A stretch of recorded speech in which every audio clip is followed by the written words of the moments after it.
Hello everyone, কেমন আছেন আপনারা? আশা করি ভালো আছেন। আমাকে কেমন দেখাচ্ছে? আমি এক জায়গায় বেরোচ্ছি। সিম্পল একটা কারোর বাড়িতে পার্টি আছে। পার্টি মানে কি, এমনি ছোটো একটা অনুষ্ঠান আছে, মানে পুজোর অনুষ্ঠান, ওই জন্য বেরোচ্ছি। আমাকে কেমন দেখতে লাগছে একটু অবশ্যই কমেন্ট করে জানাবে।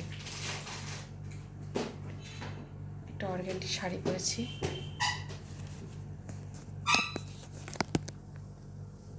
এই যে শাড়িটা আমি দেখাচ্ছি।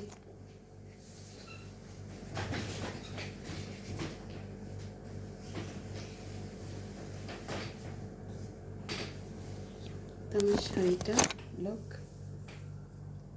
এই যে, আর একটা চেইন পরেছি সোনার, আর ঝুমকা। আমার ঝুমকো পরতে খুব ভালো লাগে, বড় দুল পরতে।